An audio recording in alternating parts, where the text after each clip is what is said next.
Okay, so this story I just heard that just blew my mind.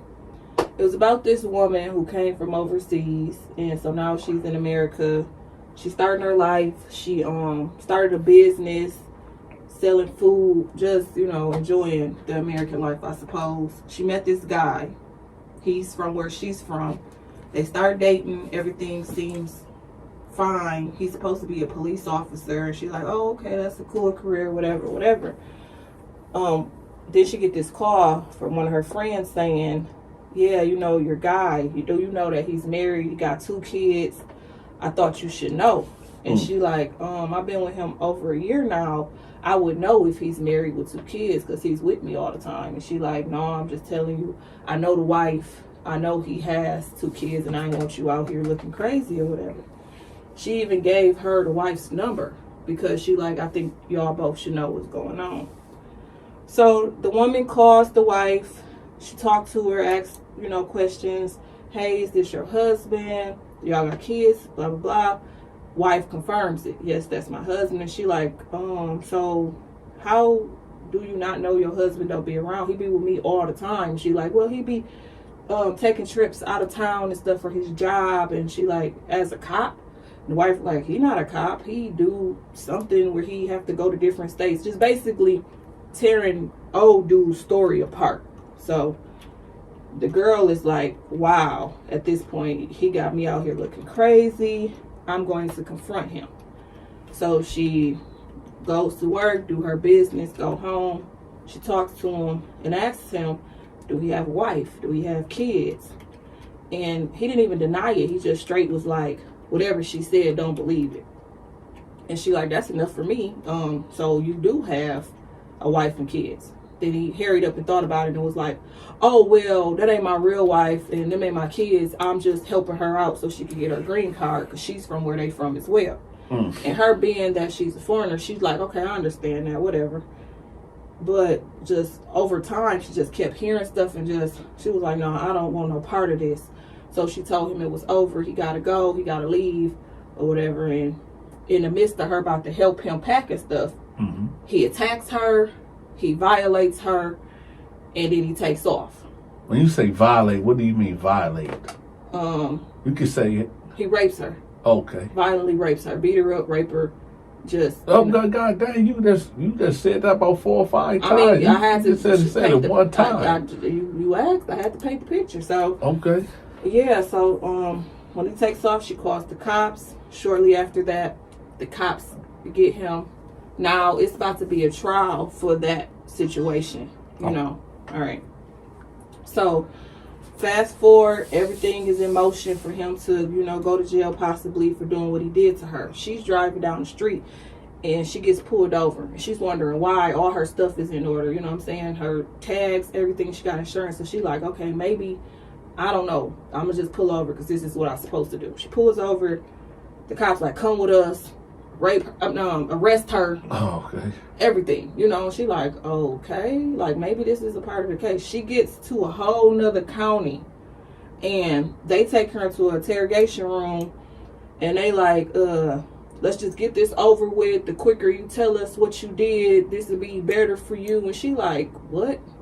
And she like, this a joke or something? And they like, no, you know what you did. Get to the point. You know what you did. And she like, I have no idea. And she just happened to be looking around and noticed it's a file with dude face on it that she was dating. And she was like, if it has anything to do with him, he did it. It wasn't me. You know what I'm saying? I'm being set up. It was him.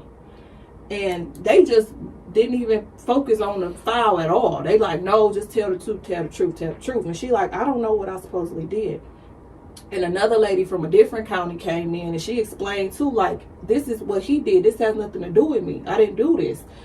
But the lady from the other county is believing her. Like, she could see the fear in her, and she told her about the sexual assault and all this stuff. And she's like, I think he's trying to set me up because I don't know what I did. And so then that lady told her what she was being charged for, And she was like, no, I didn't do none of this stuff. Comes to find out, she was being questioned about a series of robberies that was happened. And she was identified by everybody who was robbed. Basically, it was somebody impersonating a cop, stopping people, and robbing them at gunpoint. And everybody was pinning her as, the suspect, saying she did it. And she like, no, this wasn't me. The only cop that I know is my ex-boyfriend who's on this file. Nobody was listening to her. Nobody was listening to her. So the lady was like, I believe you, but I can't help you. I know you ain't do it in our county, but this is a whole nother charge in another county. There's nothing I could do. I could drop the charges in my county because I believe what you're saying, but I have nothing to do with this county. You know what I'm saying? This is out my jurisdiction or whatever. And so she like, I need somebody to help me. Fast forward, she ended up going to jail. And while she's in jail, other people came forward pointing her out. And she like, this is crazy. Like, she got a lawyer. She lost her business that she worked hard for. She lost her house that she'd been living in since she came from overseas. Somebody in her family had to take custody of her daughter because she had a young daughter that was still in elementary. Like, her whole life was just like in a matter of a police stop. Yeah. Over in her mind. And the more she kept saying, look at him, look at him, look at him, nobody will look at him. So fast forward, a friend of hers was like, no, this ain't right because this ain't even her character. And I know how he is. This has to do with him. So he knew a dude that was related to her ex-boyfriend who he found out was a witness saying that she had robbed him at gunpoint and impersonating the police officer. And he went to him. He was like, you need to come forward and say what you're doing because this is wrong.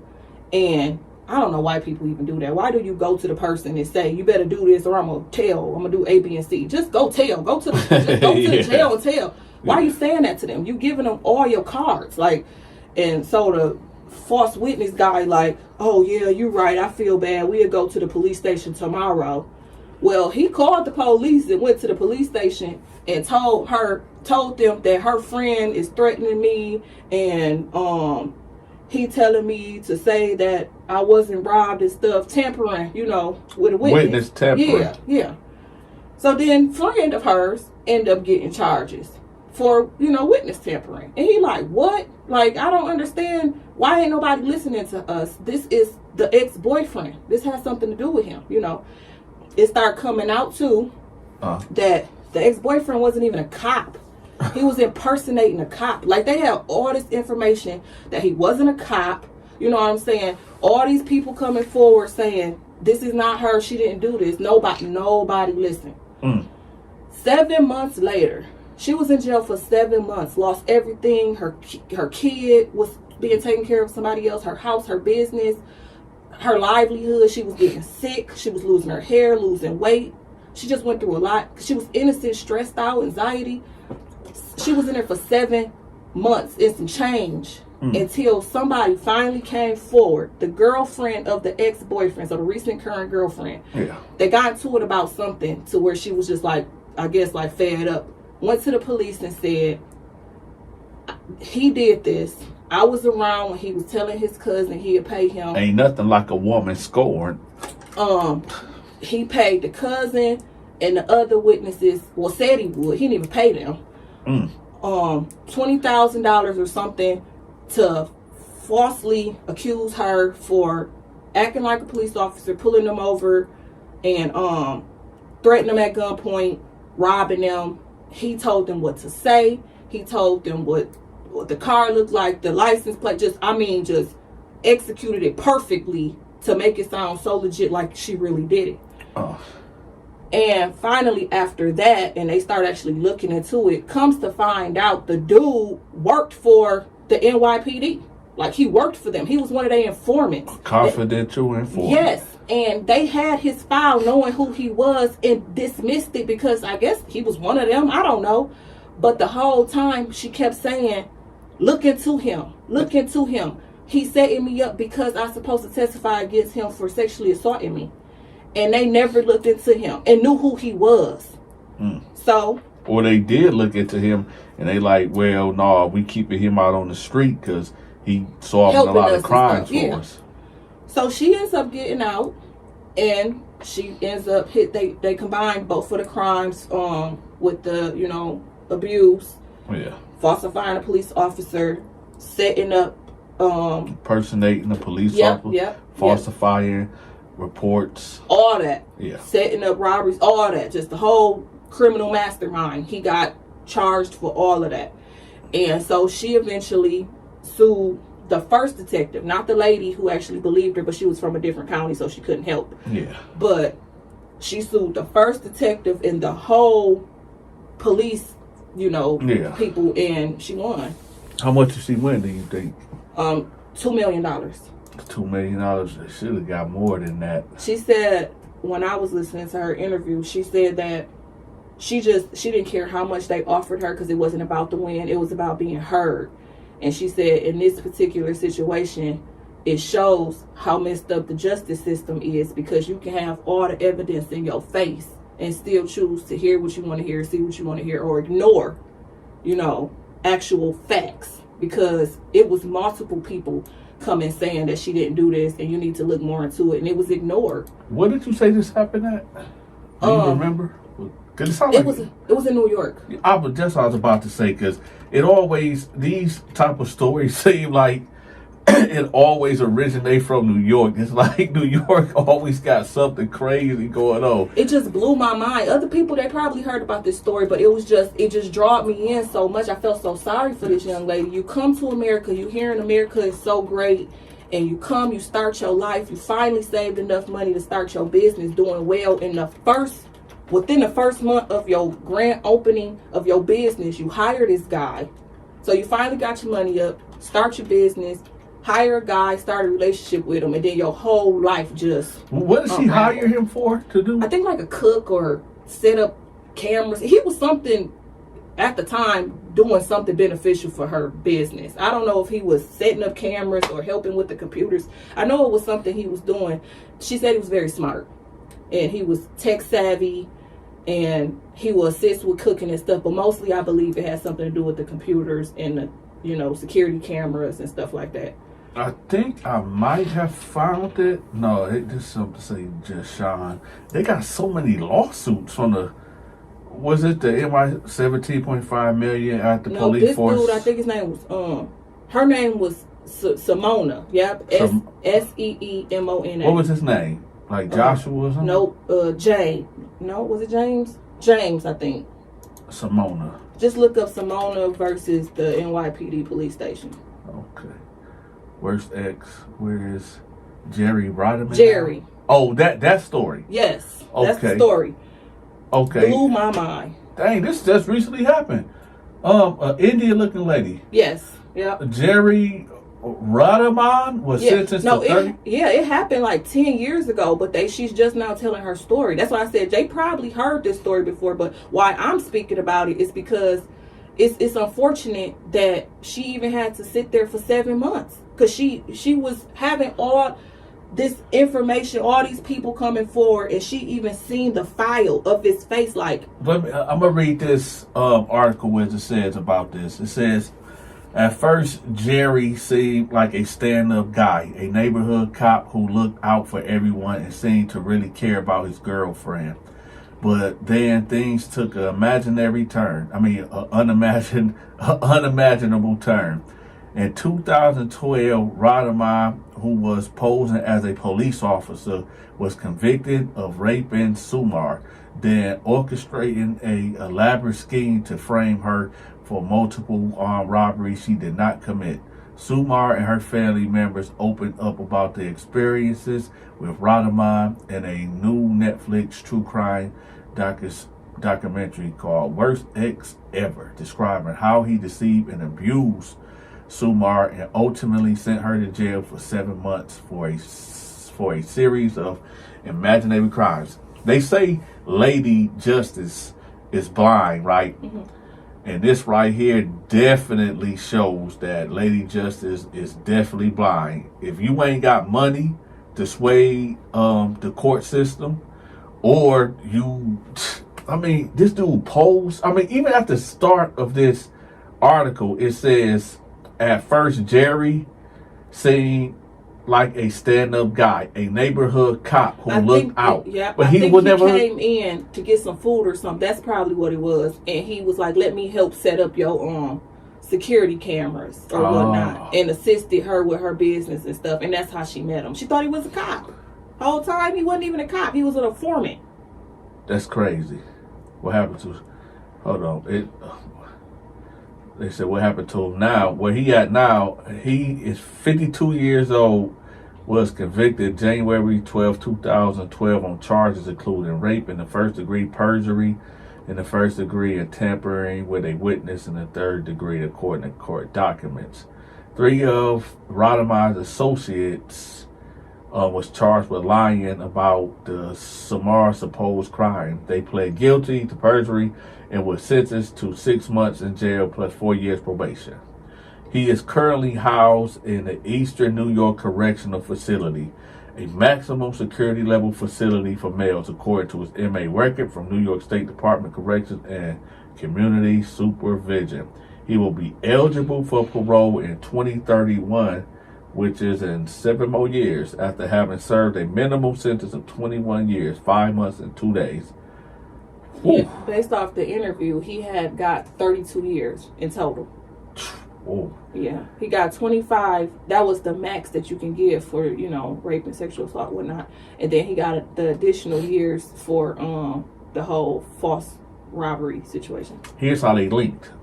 He came by the restaurant. He purchased food and struck up a conversation with her. Yeah. Sumar says in the documentary, he was wearing a suit and he had a holster and he had a gun at his side. He told me that he was a cop and a detective for Brooklyn DA's office.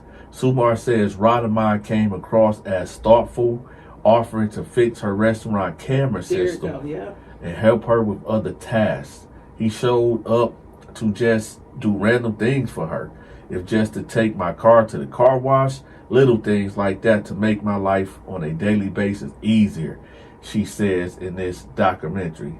And then I guess we became friends.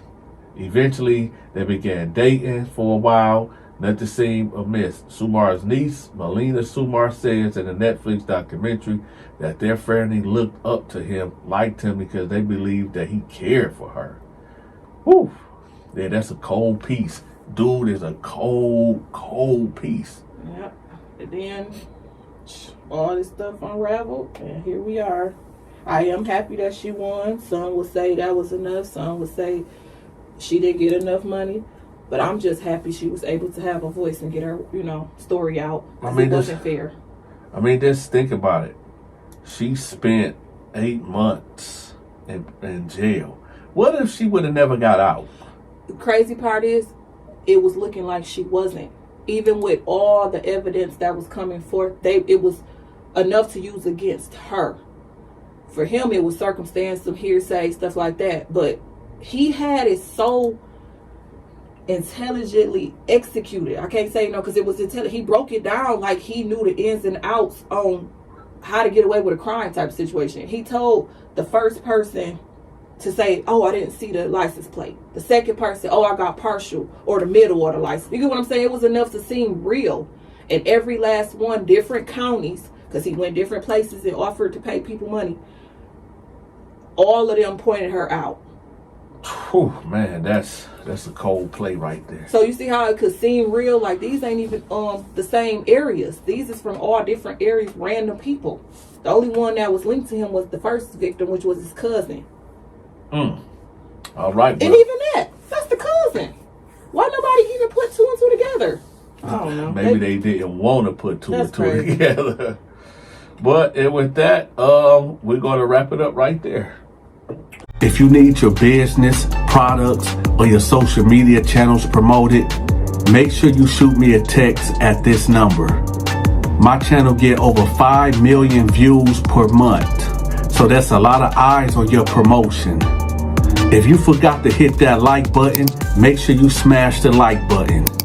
And if you haven't subscribed yet, make sure you subscribe to the channel. Be sure to get your Military Mind Games merch. The link will be pinned in the comment section.